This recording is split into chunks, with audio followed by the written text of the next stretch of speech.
ঝিনুককে দেখে কিন্তু শান্ত মনে হয়, বাট অ্যাকচুয়ালি ও শান্ত নয়।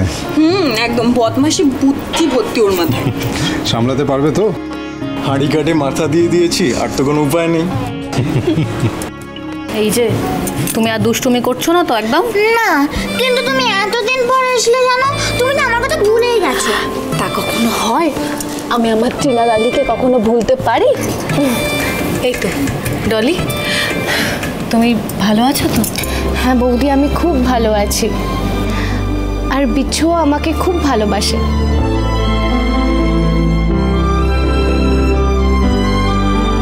আমি ডলির সাথে এত খারাপ ব্যবহার করার পরেও ডলি ভালো বলছে আমায়। বৌদি, আমি একটা চাকরি পেয়েছি। এক সেকেন্ড ডলি, চাকরি? হঠাৎ চাকরি কেন? হ্যাঁ দাদা ভাই, বৌদি তো শিখিয়েছে ছেলে মেয়ে সমান, তাই বিচ্ছুর পাশে দাঁড়ানোর জন্য আমি চাকরিটা জয়েন করেছি। সুধা, আমার পুচকে ডলিটা তো বড় হয়ে গেল। দাদা ভাই তুই একদম চিন্তা করিস না, বিচ্ছু একটা চাকরি পাক না, তারপর আমি পায়ের ওপর পা তুলে আরাম করব। আর আমার বিশ্বাস বিচ্ছু খুব তাড়াতাড়ি খুব ভালো একটা চাকরি পাবে, দেখিস।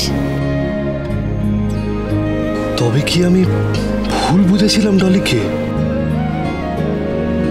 ডলি এদিকে, তোর জন্য একটা ছোট্ট জিনিস আছে। এই নে। এতে কি আছে রে? তুই পড়ে দেখিস। আরে ঠাম্মি দিয়েছে আমাকে, আমি তোকে দিয়ে দিলাম। ডলি, আমি জানি তুমি এই বাড়ির সবাইকে খুব ভালো রাখবে আর নিজেও খুব ভালো থাকবে। আজ আসি কেমন? কেন তোমরা এত তাড়াতাড়ি চলে যাবে? না, অক্ষয় তৃতীয়ায় কাস্টমারদের জন্য গিফট বক্স দিতে হবে, সেই জন্য আমাদের তেজ বেকারির ফ্যাক্টরিতে যেতে হবে, তাই তারা। আজ আসি, চলো। আসছি রে দাদা ভাই, আবার আসি। শোন না বলছি, আর কিছুক্ষণ থেকে যা। আমরা আসবো, আরেকদিন আসবো, একটু বেশি সময় নিয়ে, তখন থাকবো। আর অঙ্কুশ, তুমিও চলে এসো সেই দিন। নিশ্চয়ই। এই এলাম, টাটা। আমি এগোচ্ছি। ভালো থাকিস কেমন? আর এই যে একদম দুষ্টুমি নয়, ভালো থাকবে কেমন? আসি। হ্যাঁ, আমরা এগিয়ে দিয়ে আসছি। আর কতক্ষণ অপেক্ষা করতে হবে সার্থক? এত তোলা হয়েও না ইমন, ওয়েট করো, অপেক্ষা করো।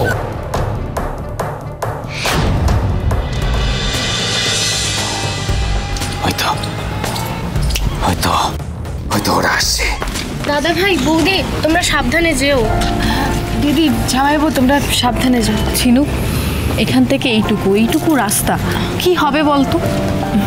সাবধানে দেখো। আর এদিকে শোন, তুই ভালো থাকিস কেমন? আমি জানি তুই চাপে পড়ে এই বিয়েটা করছিস। তুই যদি এই বিয়েটা নাও করতে চাস, তোর দিদি তোর সাথে সবসময় আছে। আমার বোনের ওপর আমার ভরসা আছে। তুই যা করবি ভেবে চিন্তে করবি, আমি জানি। তোমার দিদি একদম ঠিক কথা বলেছে। ভালো থাকিস কেমন? সাবধানে থেকো। এই টাটা দাদা, বৌদি, টাটা। Tata tata tata. চলো।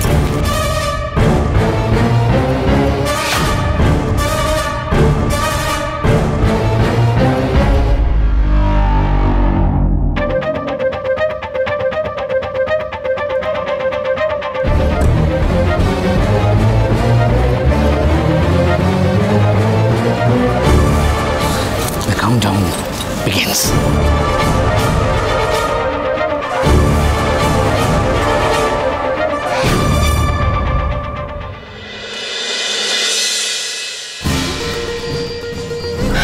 জানি না তেজ, ঝিনুকের বিয়ের কথাটা শুনে সমুদ্রের ওপর দিয়ে কি যাচ্ছে। মেচকার জন্য বাধ্য হয়ে তো বিয়েটা করেছে। মনে প্রাণে তো ঝিনুককেই ভালোবাসে। একটা ভুল বিয়ে এতগুলো মানুষের জীবন নরক করে দিল, আর দেখো আমি কিছুই করতে পারলাম না। তোমার হাতে কিছু ছিল না কি যে তুমি করতে? সবাই তো রাগ করে বেরিয়ে গেল, কি জানি ওরা বাড়ি পৌঁছেছে কিনা। আমি বরং একটা ফোন করি। না না, আমার কথা হয়েছে, ওই ওরা বাড়ি ফিরছে।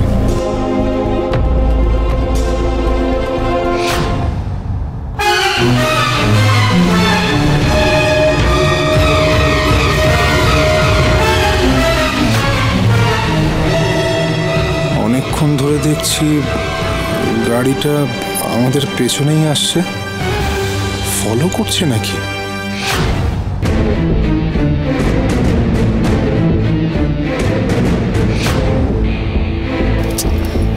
সার্থক, হোয়াট ইজ দিস ইয়া? তখন থেকে দেখছি তুমি গাড়িটাকে ফলো করে যাচ্ছ। বারে সুধাময়ী বিপদে পড়বে আর আমি সেটা চাক্ষুষ দেখবো না? তাহলে এতদিন পরে আমার ফিরে লাভটা কি হলো? হ্যাঁ,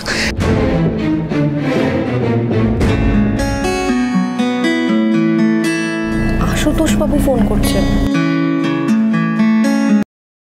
হ্যাঁ আশুতোষ বাবু বলুন, আমি আপনাকে ফোন করতে যাচ্ছিলাম। আসলে ঠাম্মি আপনার মায়ের নাম্বারটা চেয়েছেন। না না না না মিসেস বসু মল্লিক, এইসব পরে হবে, আপনি আগে জরুরি কথাটা শুনুন। কি হয়েছে অফিসার? সার্থক চ্যাটার্জি ছাড়া পেয়ে গেছে। কি?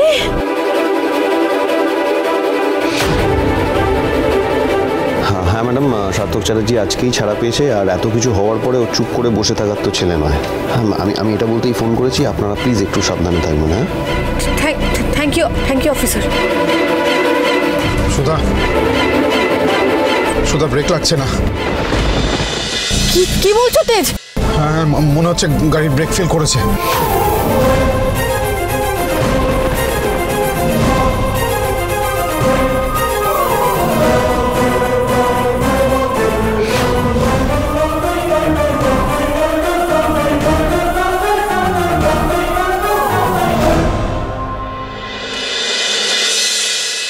বড় বৌমা, মেজ বৌমা, তা অক্ষয় তৃতীয়ার পুজোর সব আয়োজন শেষ হয়েছে? হ্যাঁ মা, সবটা হয়ে গেছে। তবু আপনি একবার নিজে দেখেন। ওকে দাদু ভাই, তুমি ফিরে এলে যে?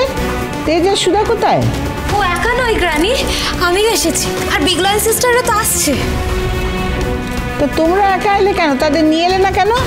অ্যাকচুয়ালি গ্রানি ওই বাড়িতে গিয়ে শো বেবি দেখলো যে সিশলের ম্যারেজ ফিক্স হয়ে গেছে, এঙ্গেজমেন্ট হয়ে গেছে, তাই হয়তো শো বেবি একটু আপসেট, তাই তাড়াতাড়ি চলে এসেছে আর কি। ঝিনুকের বিয়ে? কই আমাদের কিছু জানালো না তো। সত্যি তো মা, ঝিনুকের বিয়ে আমরা কেউ কিচ্ছু জানি না। ইয়েস বিগ মম, সিশলের তো বিয়ে হচ্ছে। আমার ছেলেটা এত বড় আঘাত সইবে কি করে? এসব কি হচ্ছে আমাদের সঙ্গে মা? সুধাও তো কিছু জানালো না। ওদের তো ওই বাড়িতে গিয়ে চলে আসার কথা দেখা করে। আজকে বাড়িতে অক্ষয় তৃতীয়ার পুজো। বড় বৌমা, একটা ফোন করে দেখো। হ্যাঁ মা, আমি এক্ষুনি ফোন করছি।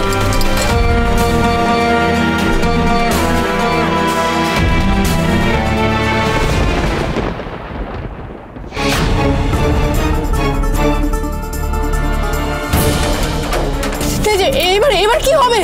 চিন্তা করো না, আমি দেখছি। সুধা শক্ত করে ধরে বসো।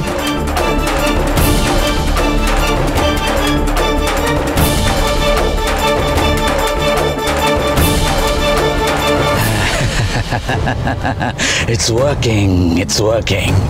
আমার সুধাময়ী আর তেজ বসু মল্লিক এখন প্রতিটা মুহূর্তে ভাবছে, এই বুঝি মৃত্যুর সাথে দেখা হয়ে গেল, আর কিচ্ছু করার নেই, সব শেষ হয়ে গেল।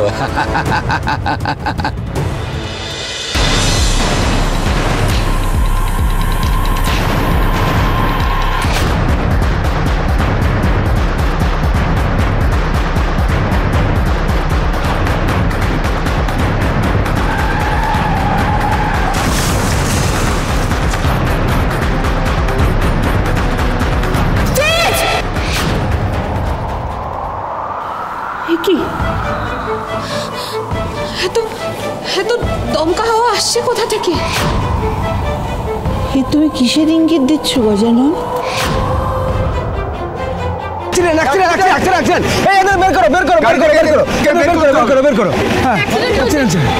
খবর দিন না।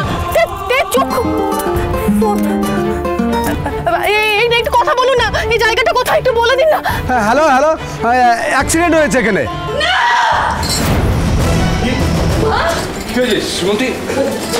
কি হচ্ছে মা?